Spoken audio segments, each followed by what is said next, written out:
Life Audio. Welcome to Christian Natural Health with Naturopathic Dr. Lauren DeVille. Christian Natural Health is the podcast on how to get and stay healthy, God's way. You'll hear topics on nutrition, exercise, sleep, avoiding toxicity, meditating on scripture, what supplements to take, stress management, defeating anxiety and worry, how to reconcile Eastern medicine approaches with Christianity, and a whole lot more. Now, here's your host, Dr. Lauren. Welcome back to another episode of Christian Natural Health. Today, I am so pleased to have Dr. Christie Fleetwood with us. Dr. Fleetwood earned a Bachelor of Science degree in pharmacy from the Medical College of Virginia, Virginia Commonwealth University in 1988. After practicing as a retail pharmacist in the greater Richmond area for a decade, she attended Bastyr University, earning a doctorate in naturopathic medicine in 2004. Because of her unique education and training, she effectively branded herself as medically bilingual.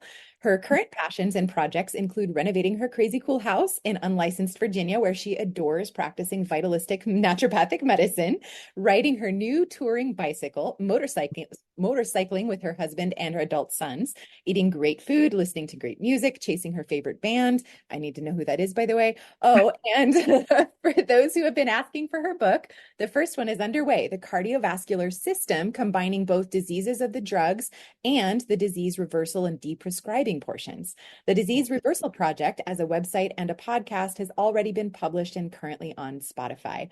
Welcome, Christie. Thank you so much for joining us. You are so welcome. Thank you. Yes, absolutely. So first, I'd love for you to tell the audience your backstory from pharmacist to naturopathic physician. Why? Why did you make that jump?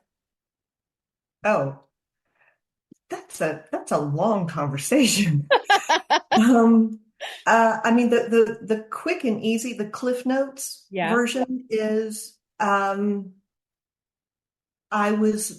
signed up to help people get better, and I wasn't watching that happen. I started off in a independent retail setting. So the most fun part about that was getting out from behind the pharmacy and going to talk to people and getting to know their stories and sort of helping them pick and choose over-the-counter stuff. That was the fun stuff. But being in retail pharmacy and staying in the same spot for a little while, you start to see, you see the same people coming in month after month. Right. And they were coming in with a prescription for high blood pressure. Can't believe it. All this stress, and now the doctor's telling me I've got high blood pressure. I'm thinking, oh, okay, well, I was young, naive. But then a few months later, they'd be back with a higher dose of the same medication and maybe a second medication. And then the following year, they'd come in for the 2 prescriptions for high blood pressure and something for their cholesterol issues. And then shortly thereafter, they'd come in with the 2 prescriptions for blood pressure, cholesterol meds maxed out, maybe a second cholesterol lowering medication, and something for their diabetes. Yeah, really. So, you see that once or twice and you go, okay. Sure. But when you see it over and over and over and over and over again, you start going, something's wrong. Is it possible that something about these medications, which aren't fixing the problem, by the way, is it possible that they're pushing people into this next problem, or is that just lifestyle? And I don't know, Lauren, if you have ever met pharmacists or nurses or medical doctors or really anyone in the conventional medical world, but we don't typically have stellar lifestyles. We don't eat very well. We don't take breaks during the day. I work 12-hour shifts. Maybe I ate lunch. Maybe I didn't eat lunch. Maybe I drank enough water to send me to the bathroom. Maybe I didn't. Right. Maybe I drank soda all day long and ate candy bars and cookies. Yeah. Just saying.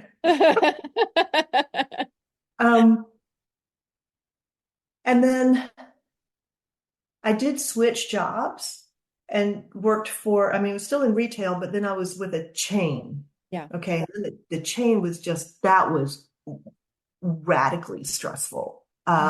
filling 350 prescriptions a day. I'm just, count, pour, lick, stick, boom, boom, boom, boom, boom, boom, boom, boom.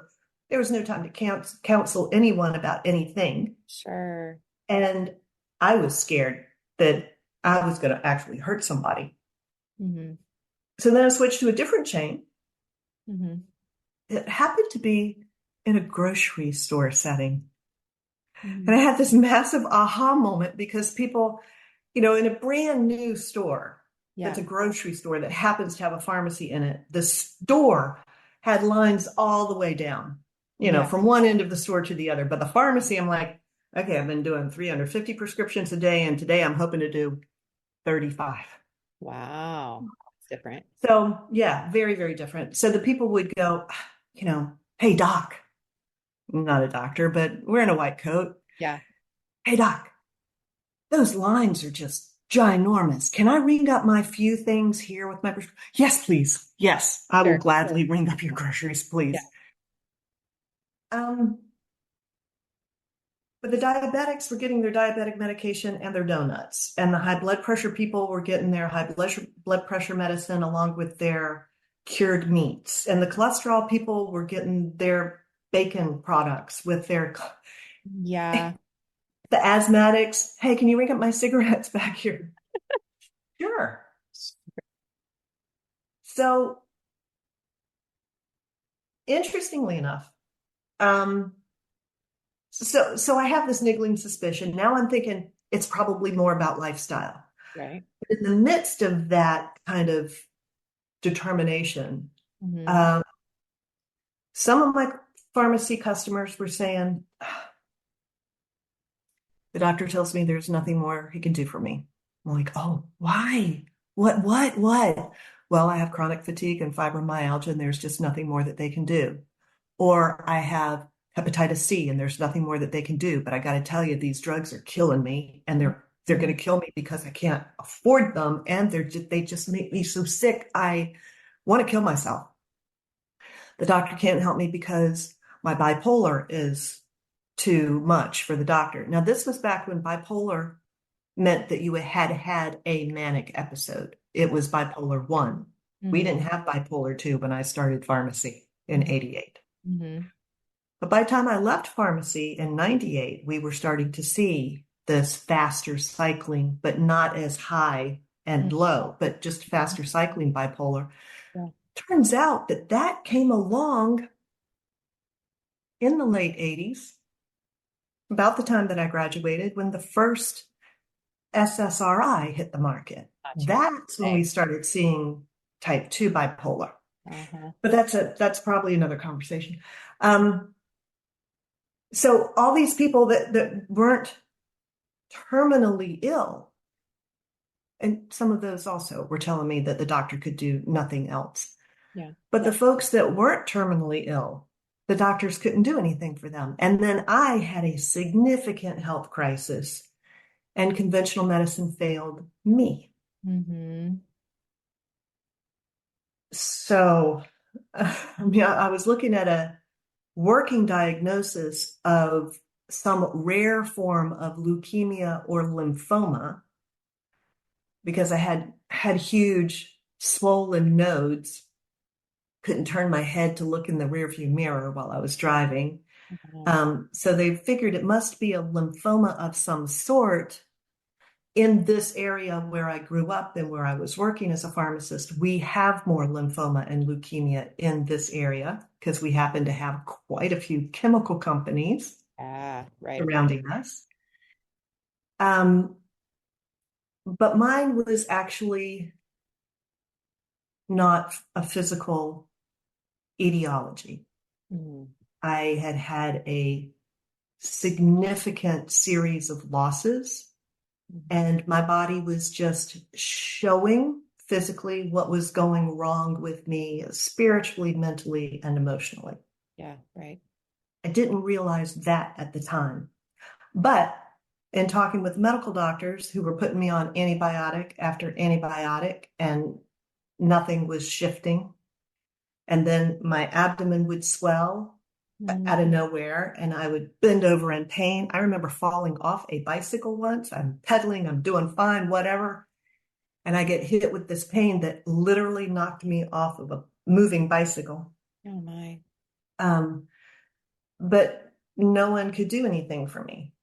Mm-hmm. I was sent to therapy. I demanded um, surgical process to remove all of my interior women parts. Um, and that was a smart OBGYN. She said, look, you're in your mid-20s. I'm not taking anything out unless I find something radically wrong. So I signed the papers like, if you find it, remove it. Yeah. Oh my gosh. So she wakes me up in recovery and says, Christie, everything inside you is absolutely pristine. There's nothing physically wrong with you. I think you need therapy, honey. Oh, wow. So she sent me to she found a counselor for me. That didn't last very long because I didn't like what the counselor had to say. And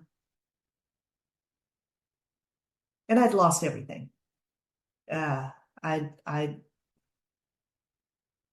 so what happened was, what had happened was, and this was 30, 40 years ago. So it doesn't hurt to say this anymore. But Yeah. I'd married my high school sweetheart and we had had a baby and the baby died. And then my soulmate left. I had already changed pharmacies so that I would have better insurance for a pre-existing condition because the baby was born with aortic stenosis, which we had monitored for during the pregnancy because his dad had aortic stenosis. And I just wanted to know what we might be facing. Right. Everything was fantastic about that baby's development in utero. Mm-hmm. And then I went into preterm labor at 33 weeks. And while I was behind the pharmacy counter, that was fun. Not.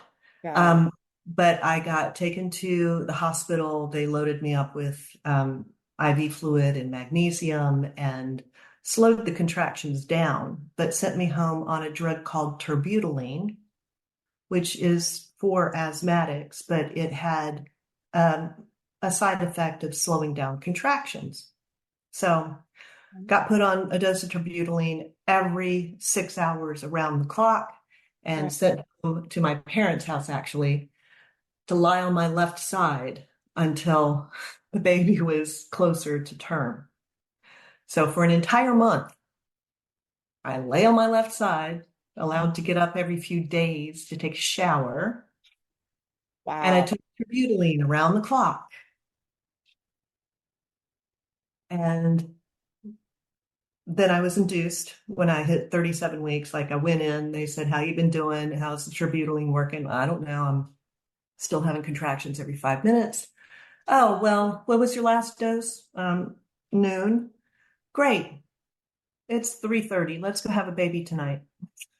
Wow. Oh, okay. Um, I would find out 20 years later when back at Bastyr teaching pharmacology that terbutaline can cause heart defects, usually killing mother and baby. It is not to be used for preterm labor now unless you are in a hospital setting and you will deliver that baby within the next 48 to 72 hours. Oh my gosh. But I didn't know that, right? So baby's born, they tell us within 12 hours, hey, we need to get a pediatric cardiologist involved here because something just doesn't sound right. And I'm thinking, all right, well, dad's got aortic stenosis. He's had open heart surgery. At Right. that point, I think it was 3 times, maybe 4 times. Um, anyway, when my baby was 5 months old, he went in for a procedure just to take a look to see what was going on with the valves because his pressures were reading not the way that the cardiologist wanted. And so there was going to be angioplasty if necessary right then, but he coded on the table and did not return to my arms. Oh my gosh. So then my husband left because that's how he dealt with the trauma. My family of origin kind of split apart, not over the death of my son, but because of the bizarre activity of my parents' oldest son, my brother. And because of his involvement in our church, I went to the pastor and said, this is what my brother is doing. This is what he's just done after teaching love thy neighbor as thyself. He's threatened our father. He's got a gun. He tore up the yard, this, that, and the other thing. I think you need to have a word with your deacon. Yeah. The pastor said, well, I don't really think the things that he's done are all that bad. And I left the church. All my girlfriends were in their mid-20s, having their babies or baby showers, and they didn't want me around because they didn't want to hurt my feelings. I'd already changed jobs, so I sold the house, and packed up the baby stuff, and got rid of most of that, and moved to a different city, took a different pharmacy job.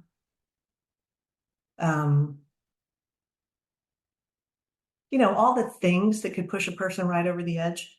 And Yeah. yes, I was quite suicidal. I had no grounding to this earth. And I think I mentioned that I left the church. I threw away all my Bibles. I just railed against God because here my brother is abusing his kids.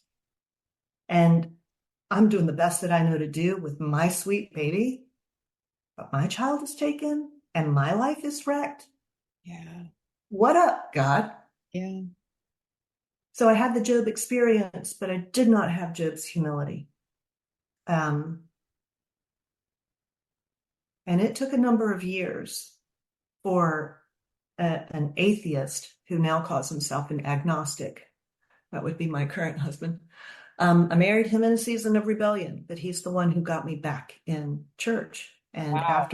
after our first son was born, he said, look, you got to quit being angry at this God of yours. Either get back in relationship with him or tell him goodbye for good, because I can't have you flipping back and forth. Yeah. So he picked out, I don't know, a handful of churches that were probably within walking distance of our house at that point and said, you probably just need to go back to church.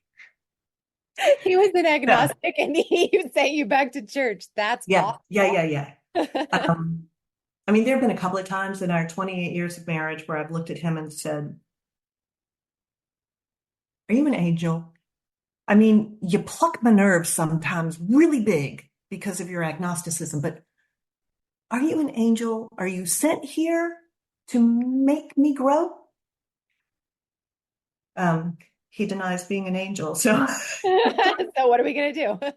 living with a provocative agnostic who's making me grow. Right. So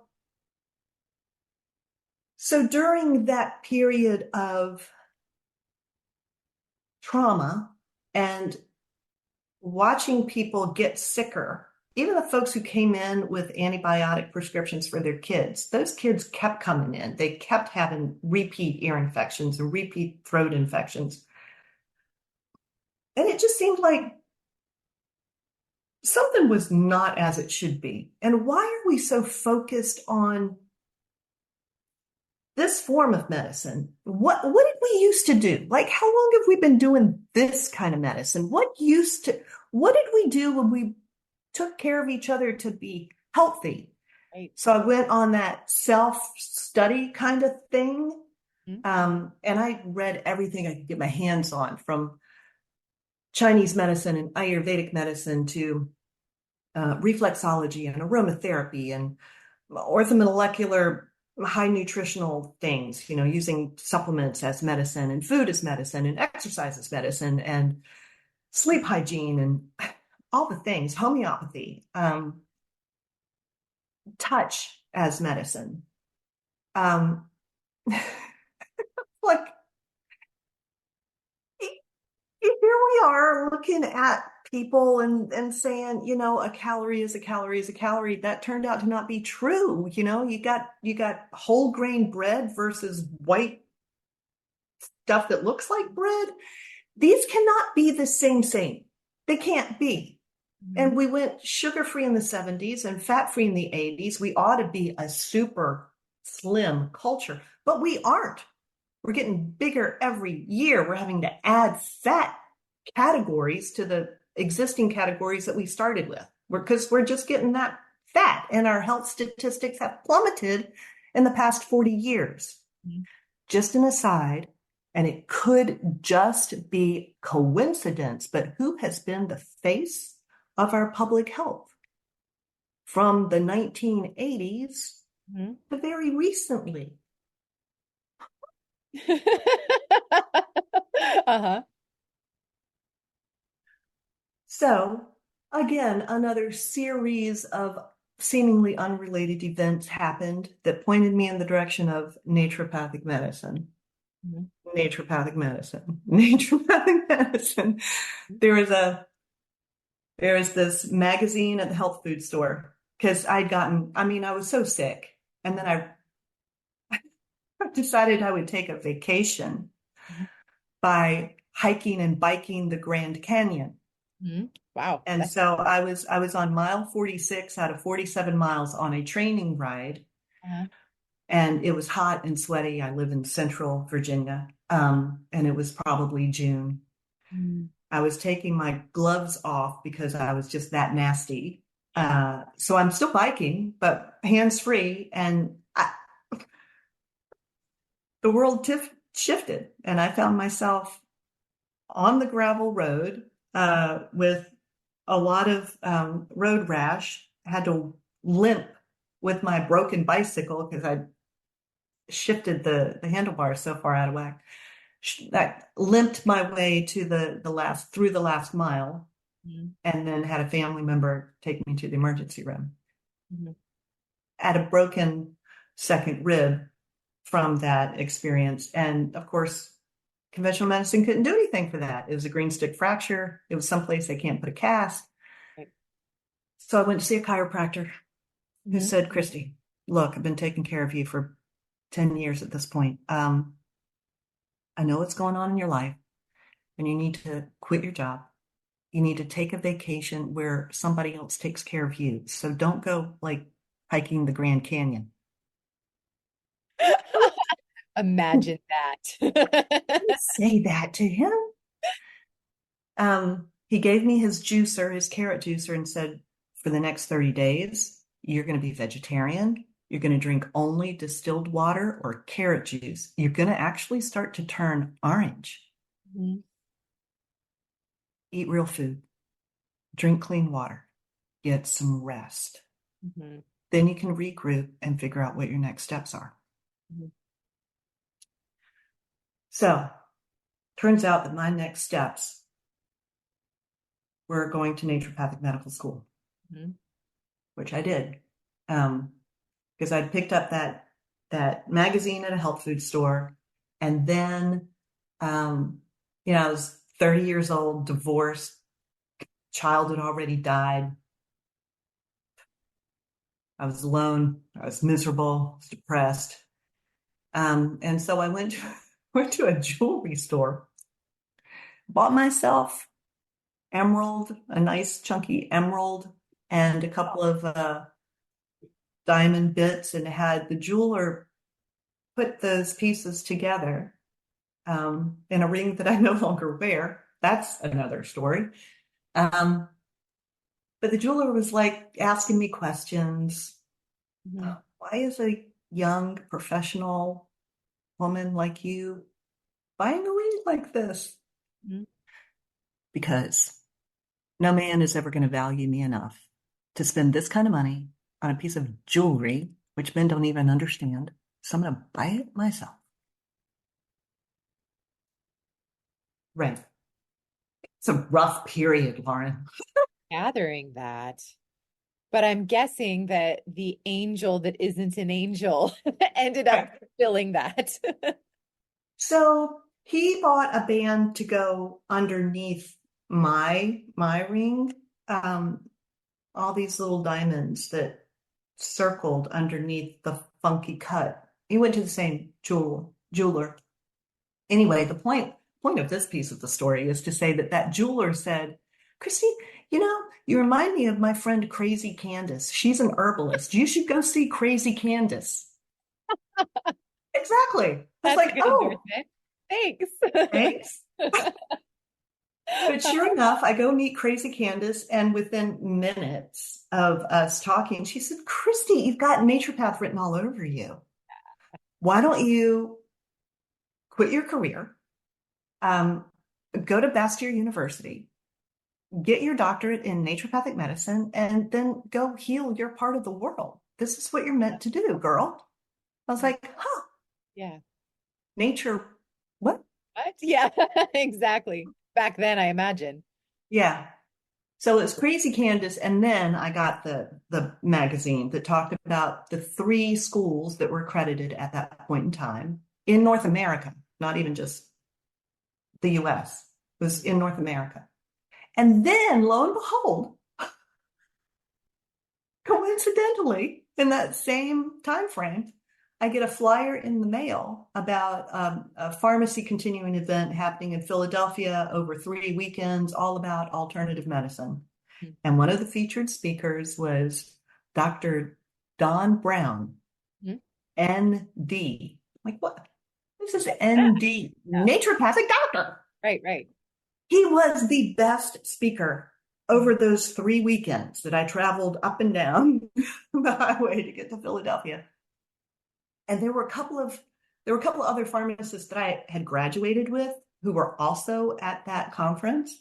And I remember looking at them going, yeah, that's what I want to be when I grow up. Uh-huh. Be a naturopathic doctor. Yep. So in 98, I'd been married for 2 years to the angel that's not an angel, Uh-huh. to the provocative agnostic. Yes, yes. We had gotten married. We eloped on April 1st so that we could, tell everybody that we'd gotten married. And hey, happy spring. And no, this is not an April Fool's joke. We really did get married this morning. But we got married on a piece of property that we hadn't purchased yet. That was in 96. We ended up buying the property. We built a house, custom built home on acreage in Colonial Heights, right down the street. It's a beautiful, beautiful place in which to live and work and grow old. Mhm. And within 2 years, I came home to my beloved and said, so I'm going to quit my career.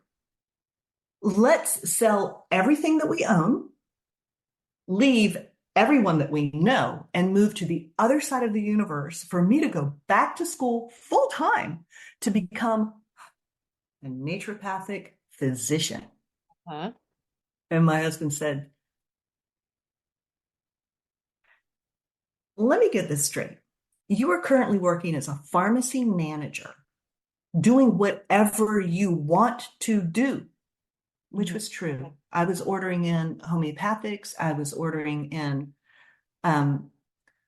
like a good quality coenzyme Q10 that I was packing into capsules myself Mhm. for all the people on their statin drugs, because I'd figured out, I read the literature that says, this actually was formulated with CoQ10, and the manufacturer said, it's too expensive. And you're alerting the public to the fact that our drug causes a problem with their CoQ10. So take it out so nobody knows. My goodness. Uh-huh. Right. So that was a bit of a problem in my brain. Mhm. So I'm counseling people because I could. I'm Yeah. only filling 35 or maybe 50 prescriptions at that point per day. So I got plenty of time to counsel people for free and offer them coenzyme Q10 to offset the worst of the side effects associated with their statins. I'm getting paid well Matters. Yeah. to not work real hard, and I can learn. I've got plenty of time on my hands to study. So the angel goes, it's a cush job. Do whatever you want. We're dual income, no kids. We get to travel. We get to buy Persian rugs. We get to have big dogs. We get to go to Disneyland just cuz. Mhm. And you want to become a voodoo witch? I heard that one a few times too. Yeah. I'm like, no, honey, not a voodoo witch, a naturopathic doctor, Uh-huh. a physician. Mhm. And he goes, well, you know that when one party in a married relationship goes to graduate school, divorce rate like triples. Well, then we know what we need to guard against, don't we? Absolutely. So I packed up the car. I left him with power of attorney to sell the house. It was like I made a decision. I'm acting on it now. Yep. He's like, let's just give this 1 year. Let's think about this for a year. Let's tie up our lives here. I will do this, Mhm. but let's tidy things up. Nope, gotta go. Because if I don't go now, something will happen and I will never do this. I gotta go. I feel physically pulled. I gotta go to the West Coast. Gotta go, honey. Gotta go. Mhm. And I packed up my Honda Accord and I drove away. It's kind of, that was not, ladies, that's really not the thing to do to No, your I would spouse. imagine probably didn't go over awesome. Well, he did follow me. So a That's hard. couple months later, under duress, the man shows up in rainy Seattle. Mhm. And 2 months after that, I was pregnant with our older son. Awesome. And I'm like, see, do you see? This would have happened back in Colonial Heights, and I would never have made this trip. True. Yeah. Um, and it was definitely a God thing, and I wasn't even talking to God at that point.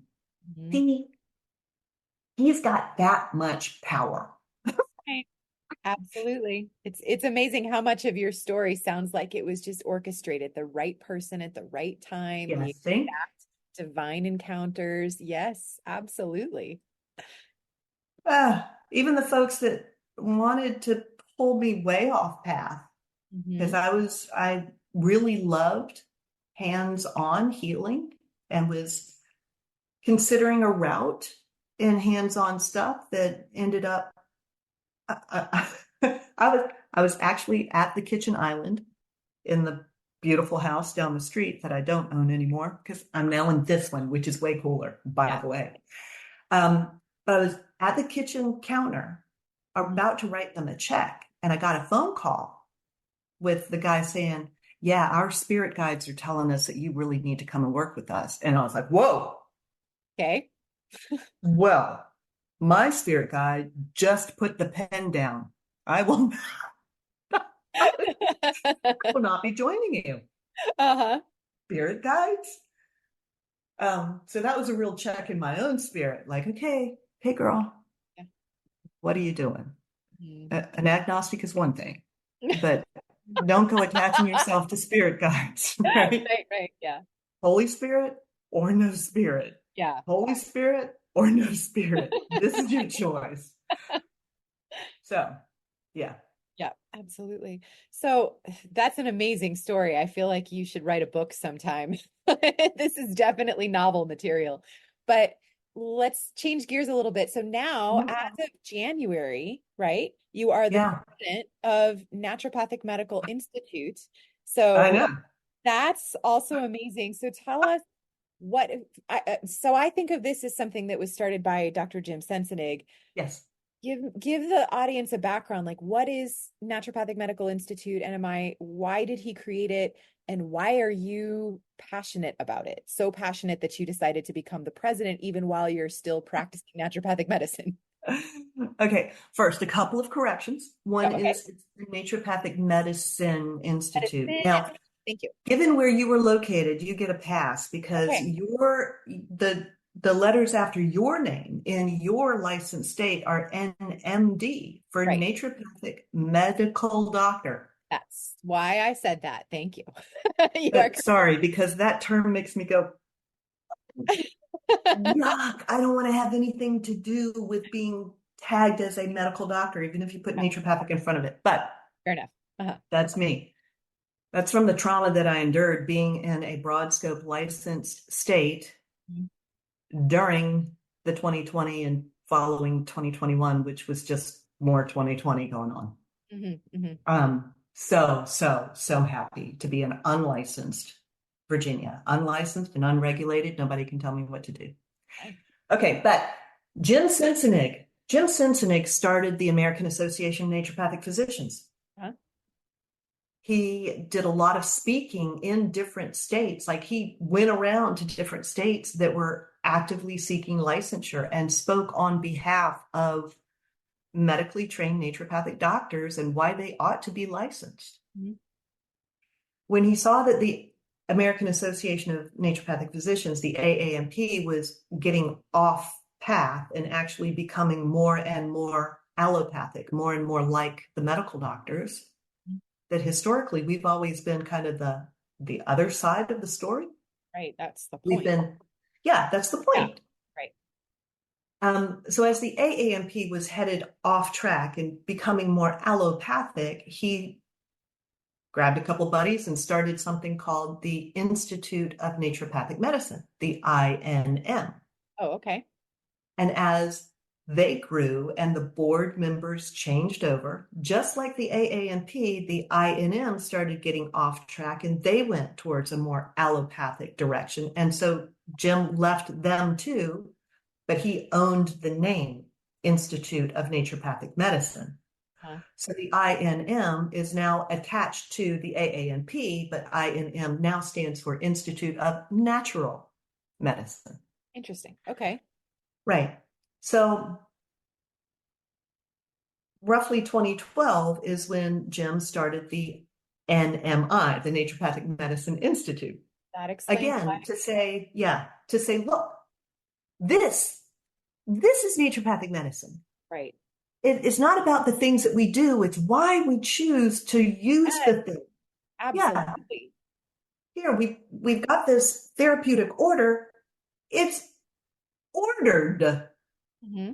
There are steps here. Let's focus on these lower intervention steps because that's where you remove obstacles to cure. That's where you teach people how to live differently for a different outcome.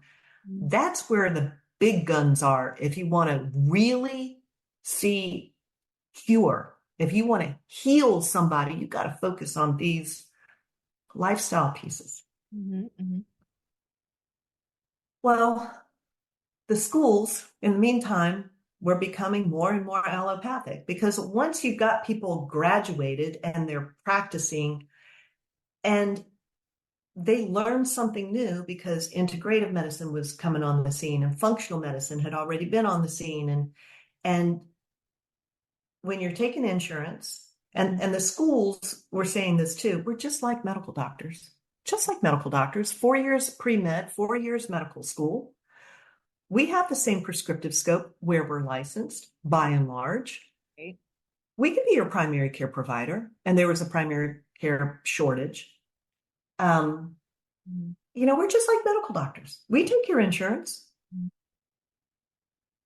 So when you hear that, the schools are saying that, the AANP is saying that, then people in Arizona or Oregon or Washington, the states that have the biggest scope, can go to somebody that they know as a representative or a senator for their state and say, dude, I really want to do IV therapy. I've got the training for it because he did that in a functional medicine environment or an integrative medicine environment. Well, if that gets approved through legislative motions in a given state, then the schools have to teach to that level of intervention. It's not naturopathic medicine. It's quite clearly conventional medicine, but it's being allowed. So now the schools have to make sure that we're not going to hurt anybody by doing IV therapy. Okay. Yeah. So the scope keeps expanding and expanding and expanding. And if you're taking insurance, you got to play by those insurance rules, which are written for medical doctors, not naturopathic doctors. Is that why? So I was still under the impression that most naturopaths were not able to take, I mean, I certainly can't in my practice take insurance. So I didn't think that was even allowed anywhere. So some NDs are taking insurance. Right. So Arizona has the best of both worlds. Okay. Y'all have a huge scope. Right. But y'all chose to not shoot yourself in not just the foot, but the femoral artery and take insurance. Right. So you can be the primary care provider. You can be the specialty naturopathic doctor. You can be anywhere on the broad scope of from nature cure to green allopath. And your people never have the thought of insurance. Yeah, that's what I thought it all was. I figured it was, Nope. that's incredible. So No. in the unlicensed states, nobody tells you what to do, but if you're not taking insurance, they're still basically not telling you what to do. So it's a similar feeling, right? And Yeah. then, okay, interesting. I wasn't aware. So in a lot of the Yeah. other states, they take insurance, and that means they have to check all the boxes for standard of care. Correct. Oh, Correct. okay. Yeah. So that explains, I was wondering why the philosophy seems so diluted at the level of the schools Mhm. now. So many of the students seem to be coming out not having the basic concepts of how do you find root cause. And Correct. this is why. It This sounds is why. Because you come in, so I graduated in 2004 from Bastyr like, and immediately moved across the country because my mom was dying. And so I invited mom and dad to move up from Florida while we were coming across from Washington. And we all converged here in this crazy cool house in March of 2025 or 2005. Mhm. Um, but even when I was a student, there was, I felt the shift while I was a student. Now, my husband got the best job ever in Seattle while I was a student at Bastyr. Um, and we loved the Pacific Northwest. We really did. We felt more at home there than we did here.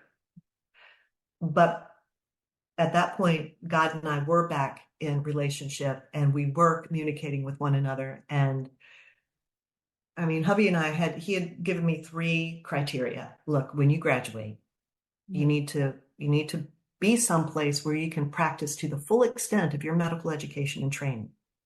And we're within 20 miles of a Whole Foods or like equivalent. Uh-huh. And because he had just learned how to scuba dive and gotten all of his certifications, he's like, we need to be someplace where there's some decent scuba diving. Yeah. Like, sure. Okay. Yes. I am agreed. Uh-huh. Yep. And at that point in time, students, it was encouraged for the clinical student to, for their patients to follow them. So there was continuity of care. Now they follow the supervising doctor. So the student doesn't know what's going on, you know? So I had a following and I'd been there for 6.5 years instead of the usual 4 or 5. So I had a bigger following than most people because I was in the clinic for 3 years. Sure. Also had a classmate that had graduated the year ahead who had a beautiful office space, overlooking Lake Washington in Kirkland, which is the snazzy place to have an office. She's like, Christie, why don't you come join me? Oh, okay, sure. Right. And God starts to tell me, honey, you got to go home. Home? I am home. I'm home. I'm good.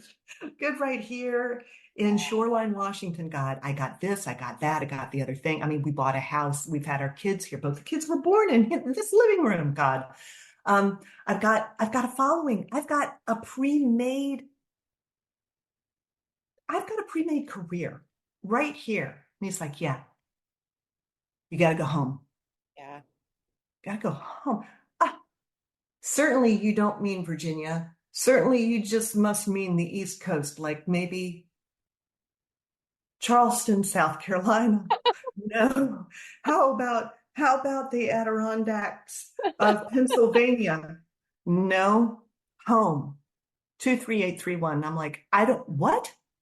23831. It's like printed in my brain. 23831. No idea what that is.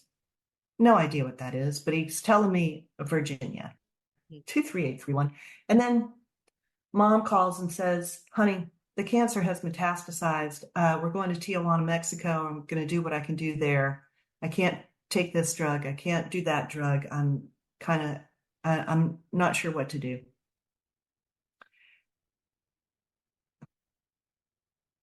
And I look up 23831. It's a zip code. It's Chester, Virginia, which is where I live now. Yeah. Wow. So and then randomly, compounding pharmacist in Richmond, Virginia, contacted me out of the blue saying, "Hey, I've heard about you. I understand that you're from Virginia. I understand that you are about to graduate or you have graduated from Naturopathic Medical School. I need a part-time pharmacist in my compounding pharmacy, and I'm going on vacation in February. Can you cover me for 2 weeks? I will know by the time that I get back whether I want to hire you or not." Wow. And so I arranged to do that, but I was only going to work for him for the 1 week because I was going to use the second week to go check on my parents. And I talked mom and dad into moving in with us because we needed to call in hospice care for her almost as soon as she got here.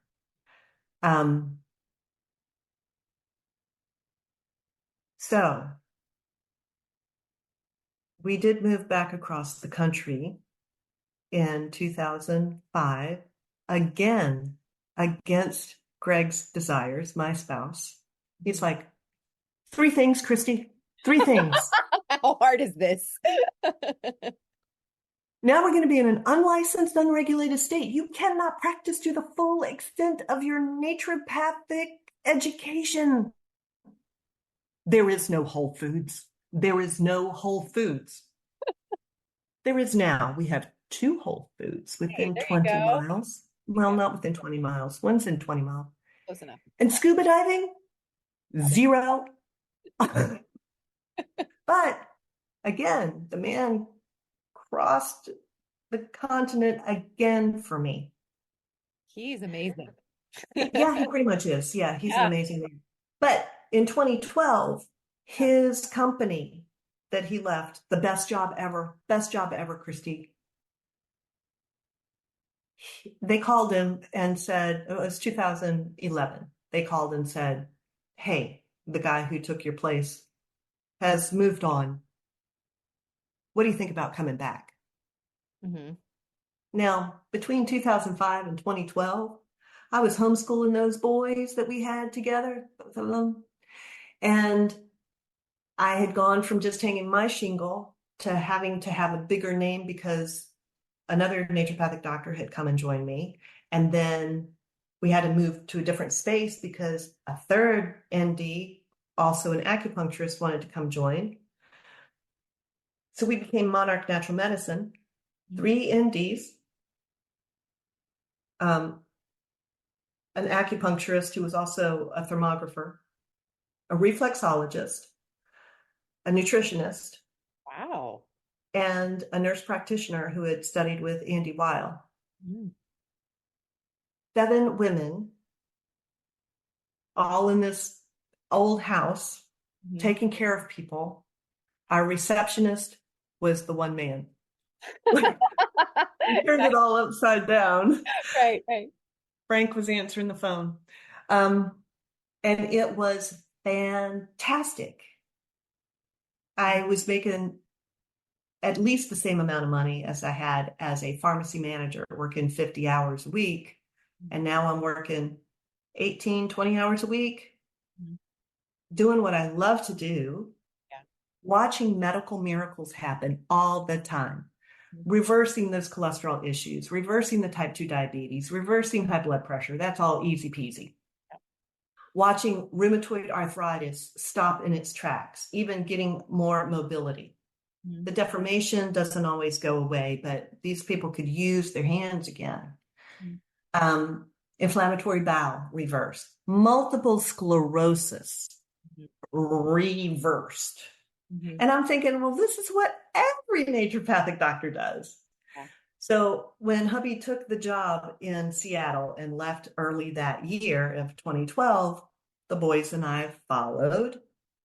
And I got 2 jobs. I took an adjunct teaching position for Bastyr teaching pharmacology. That's when I found out, hey, that drug I took turned genes of expression on my first child.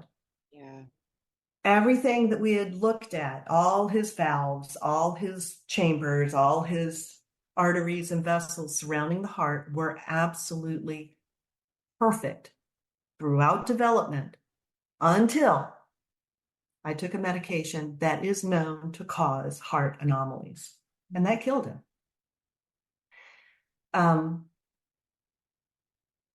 So teaching, all this really is going to come back to Jim Sensenig and the Naturopathic Medicine Institute. Yeah. I'll trust you. So the schools, I also took a position as an associate in a group practice of primary care providers, naturopathic doctors taking insurance. I did not see medical miracles. I worked so many hours doing charting. I missed so many baseball games because I'm sitting over in the bleachers charting.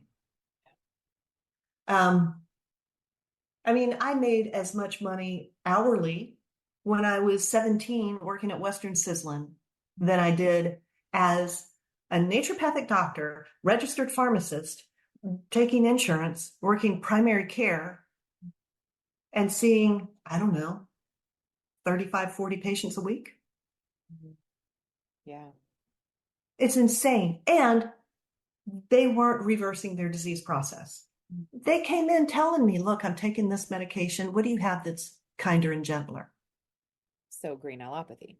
Yeah, that's what a lot of the public wants, but that is not what I want to provide. That's not what I provided here. And I saw medical miracles. And I think I became a bit of a medical miracle junkie. Yeah. I love reversing things that the conventional medicine says these are impossible. You cannot reverse this. Okay, well, let's just put it into remission forever. Okay. Well, we didn't reverse it. We want to call it that. It's just continual remission. Right. Fine. Call it Whatever what you want want. to call it. Yeah. Yeah. So the school itself underwent a number of leadership changes that weren't really in the best interest of the school. And from the top down, I was being told, you got to teach these students how to manage medication. Like, that's not what I do. I don't manage meds. I reverse the disease. And then I empower my patients to let their prescribers know how to deprescribe safely. Right. No, your job is to medically manage, and that's what you're going to teach. Oh my goodness. So I ended up being removed from my teaching capacity because I wouldn't conform. And there were kids that I would trigger because I would tell them the truth about the drugs, and they'd be in tears, and then I get called into the boss's room and, well, Fleetwood, you made somebody cry. Really? Who? Because it's not a big classroom. I know when I've upset somebody. Right. Well, I can't tell you because you could have academic retribution. Like, whoa, time out. Yeah. This student is going to be a colleague within just a few years, but this student can't come and talk to me directly. Right. That's a problem. You could be in the room with us. Plus, do you think it's possible that with my pharmacy background and my knowledge of these drugs that I study all the time, that I might know something more than a third-year medical student? You think maybe some of our students are on some of these medications and they're learning for the first time what they're really about and what they really do? Yeah. You think maybe that could upset someone? But I was still removed from my teaching. I'm shocked. I'm not. I mean, there was academic retribution that did happen at a different school after I showed up as a guest speaker. So, and this was after Jim had started the Naturopathic Medicine Institute. I told you I'd get back to this.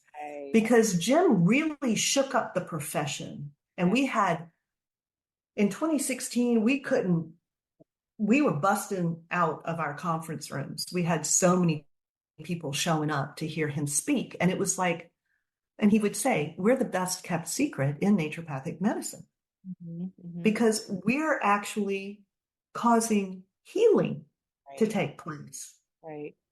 We're looking at those naturopathic principles and taking them seriously. Sure.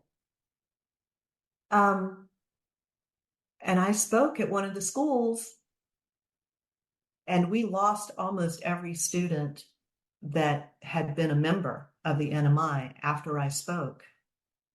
Why? Almost one because their president showed up and took names. Oh my gosh. And then called his own meeting and said, these nature cure people, don't be closed-minded. We've got this really big spectrum of naturopathic practice. Don't listen to them when they say that they can cure things. We've got all this other medicine up here. Don't be narrow-minded. And I used those very same words and said, we got this big spectrum, y'all. Don't be narrow-minded. There's so much cure and healing that takes place down here when you're taking care of the patient in front of you, not the diagnosis. When you're getting to that root cause, which might not be on the physical level, it may have started with a thought. It may have started with a broken heart. Right. You got to go there. If we could start with the physical, if we could start with the spiritual and correct things with our spiritual life, then everything else would be so much faster. Absolutely. Absolutely. But we've all been raised to focus on the physical because that's what we can see and that's what we can put things into or take things out of and measure and make comparisons. Anyway, those students got in trouble. And I had one call me to say, please, Dr. Fleetwood, can you tell me the truth? Because it seems to me that every time we host a speaker, if that speaker is not part of the Naturopathic Medicine Institute, we do not have any of the leadership of this school in attendance. But when we have a Naturopathic Medicine Institute associate, we get somebody sitting in on our meeting. Dr. Fleetwood, you got the president. And he said, we've lost all of the elders. We don't have any elders teaching us. And we were told this story. But having been to a conference, an NMI gathering, and spoken with some of those elders, they all tell us that they were let go, that they were not even given notice. They were just escorted out of the building. It's like, yeah. All politics. Jeez. Politics. Exactly. And all of the schools are like that now. All of them. Yeah. Joe Pizzorno was let go from his adjunct teaching, and he founded Bastyr University. Yes. Bastyr, and so the school there in Arizona has changed its name. It was Southwest College of Naturopathic Medicine. It's now Sonoran University of Natural Medicine. Right. The Portland, Oregon school used to be National College of Naturopathic Medicine. Now it's National University of Natural Medicine. Like, we're taking naturopathic out of the name. Oh, wow. I wasn't aware they changed their name too. Yeah. Gosh. So, Bastyr set the precedent. It used to be the John Bastyr College of Naturopathic Medicine. Then they added additional programs and Bastyr University. Yeah. And, the founders fell away. The people who were there that understood the mission and vision are no longer there, and nobody's on mission. My goodness. So Jim just packed the house from 2016 until 2019 when he died very unexpectedly. And then 2 months later, it was 2020. And within a couple of months of that, it was COVID lockdowns and quarantines and divisive, polarizing conversation and censorship and shadow banning and all the things. Yeah.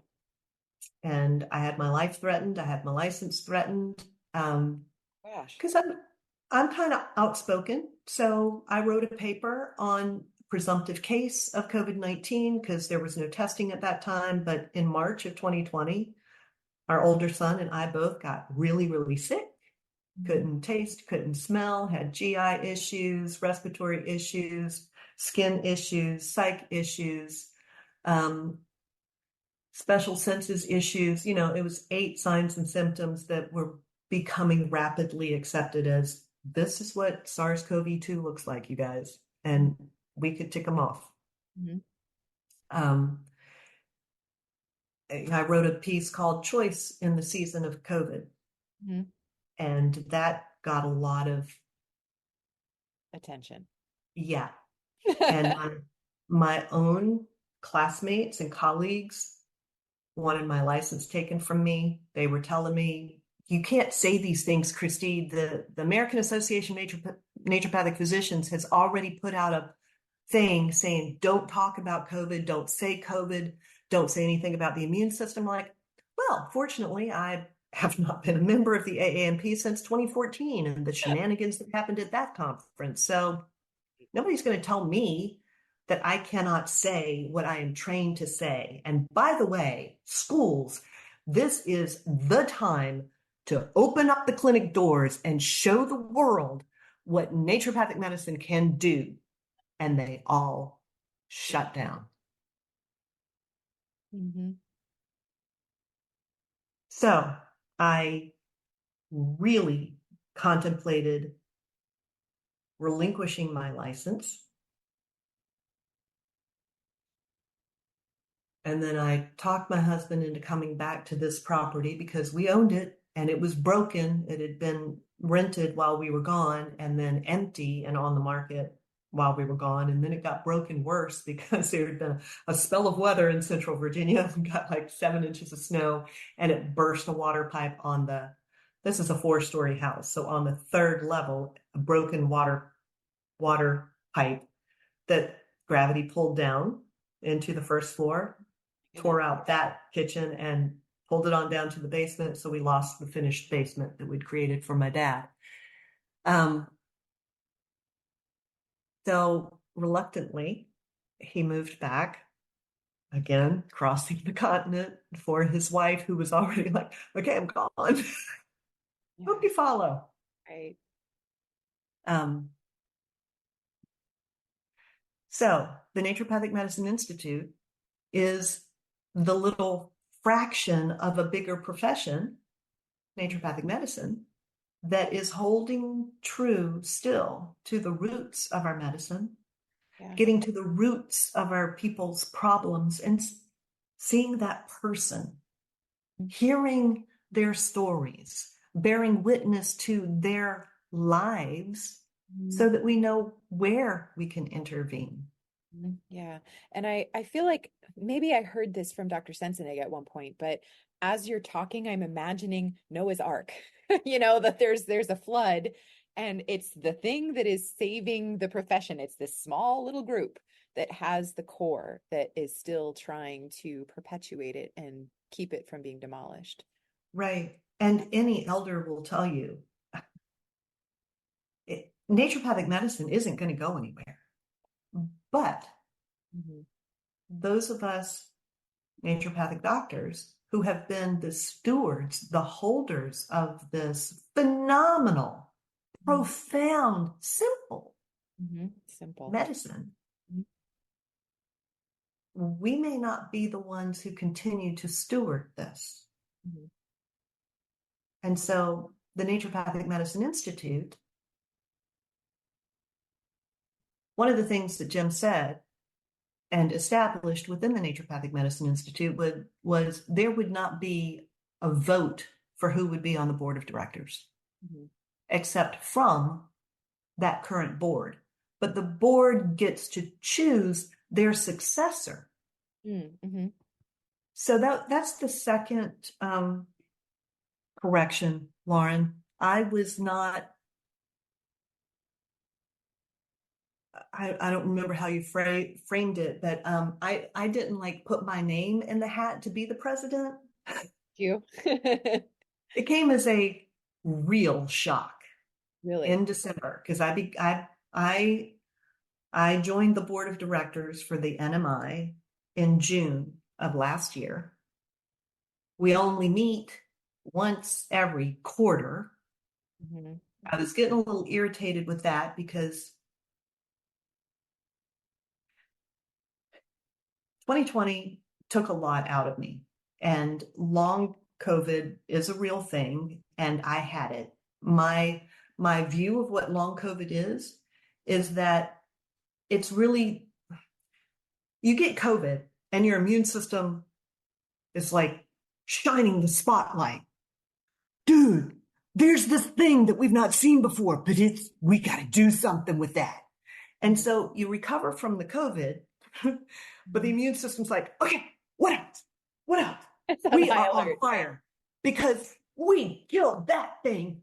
What else you got going? Oh, hey, Christie's got some depression that never actually got resolved. Let's crank up the volume to get her attention. Mm-hmm. Christie, you're depressed. Work on it, girlfriend, because we're ready.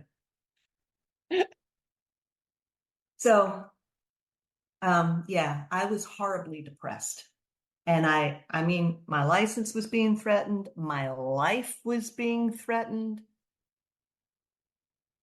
The governor of the state was threatening. He was tyrannical. Mm-hmm. And I figured God was giving me an option. I could stay or I could go home. Like home. And there were a few good men in the NMI Mm-hmm. that said, Fleetwood, you need some help. You need some like help that we don't know how to give you, but we know somebody else in the NMI that can. Mm-hmm. So I got some help. I got some really good counseling, holistic counseling, where it's not talk therapy. It's tell me more about that. Oh, wait, hold on. You just teared up a little bit. Tell me more about that. Did that hurt? Tell me why it hurt. Where does it hurt? Why? What is underneath all that hurt? Like, gosh, would you stop? This is painful. Yeah, that's the point. Mm-hmm. Let's peel off the scab. Ugh. Debride the wound. Yuck. And allow for some true healing. Absolutely. So that happened, and that was lovely. But joining the NMI in 2023, I was finally kind of resurfacing. Mm-hmm. Mm-hmm. Still not on social media because I don't even want to go there. Yeah. But back here and rebuilding my house and rebuilding it with my office and bringing the kids back home because the younger one was locked down in Banff, Canada for the 2 years. Not a bad place to be. Yes, The older yes. one had just come home from Ireland for his first 2 years of university, had a year online, and then finished on the West Coast. So, there's been a lot of driving back and forth from one side to the other. But I finally started to re-involve myself in the NMI, I think in 2022. Mm-hmm. And when I joined the board of directors, I was like, y'all, we need more consistent leadership and we need better communication. Because on the docket for our December call, we're supposed to pick new leaders for president. And let's see, treasurer had already shifted within like the last time that we talked. So 3 months prior.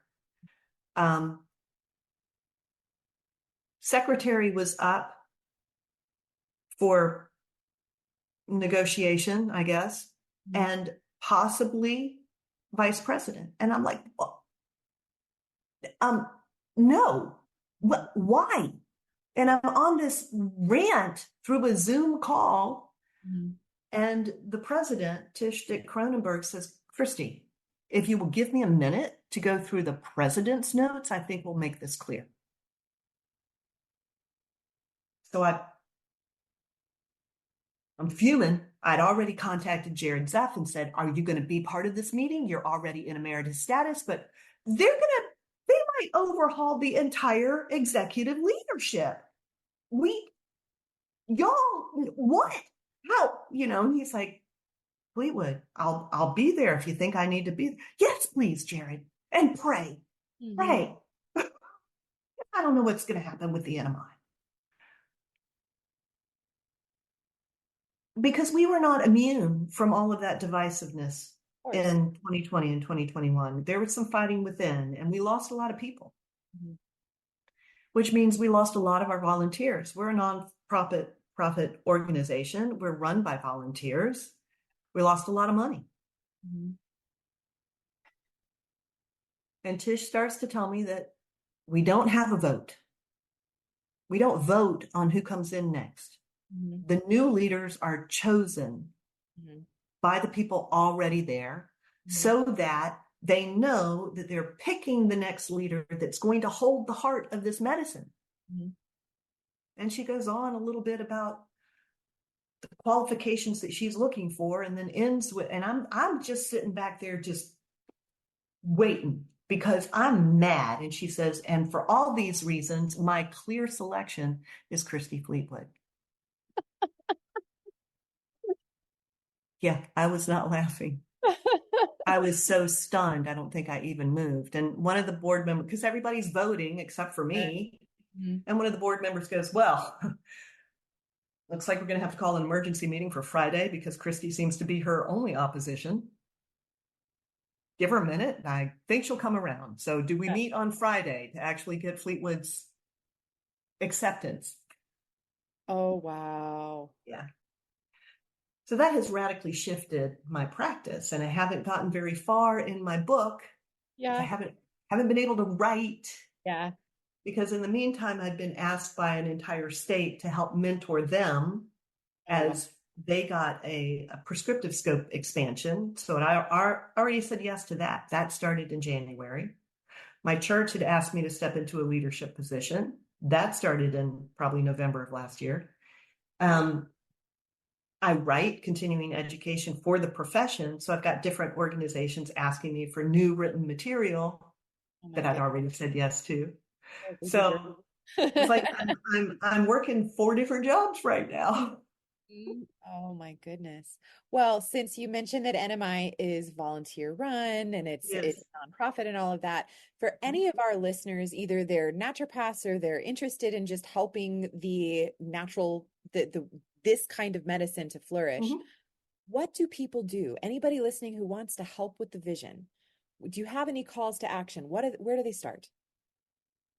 Oh yeah, definitely have calls to action.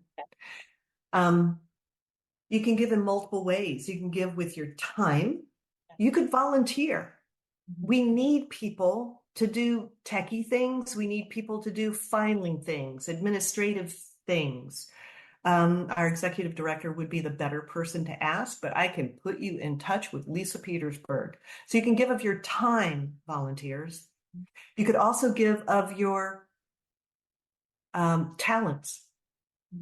Some of y'all are listening to me going, I really would like to help this organization. And she said they need techie stuff. I'm really fabulous at WordPress. I wonder if they could use somebody in WordPress. Yes, the answer is yes. We sure could. We're kind of like desperate for a WordPress guru kind of person. So your talents and whatever they might be, if you love to do something, and I think we all do, and you're just curious, throw it out there. Let me know.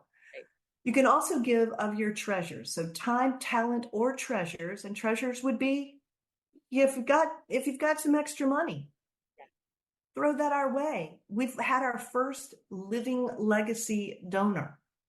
So one of my former students has her own lovely practice and has already, her board of directors unanimously chose the NMI to be the benefactor of all of her work upon her death. Now, I don't want her dying anytime soon. She's young. I would love to partner with her well before she passes. But if you've got a bunch of money and you don't have a bunch of people you want to leave that to, or right now you're looking at this charity organization or this charity, or now you're hearing about Naturopathic Medicine Institute and you're like, that could be a thing. Yeah, it could be. Mm-hmm. So whatever your time, your talent, or your treasures, I love alliteration, any of those, all of those, whatever you want to bring to the NMI, we could probably use it. And so if people want to know where they can reach out so that they can offer any of those things, where should they go? A couple of places. You could start with naturopathicmedicineinstitute.org. Mm-hmm.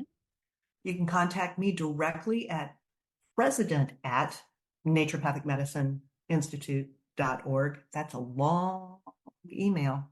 Yep. Or director@naturopathicmedicineinstitute.org. That'll go directly to our executive director.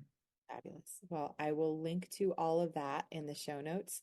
And this has been so inspiring. I loved hearing your story. Thank you so much, Christie. This has been great. You're welcome. Absolutely.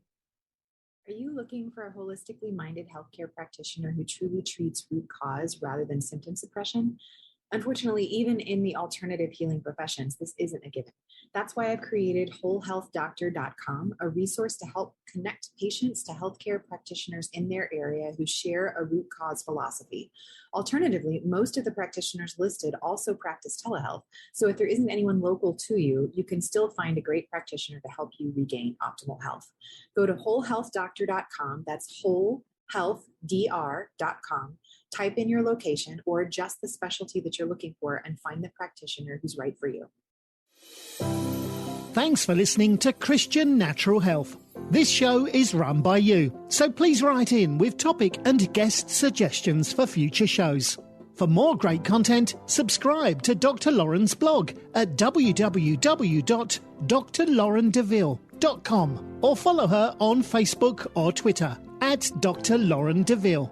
If you enjoyed the show, don't forget to share it with your friends and give us a 5-star rating in iTunes. It really helps us to stand out so other people can discover great content as well. Have a great week and God bless you.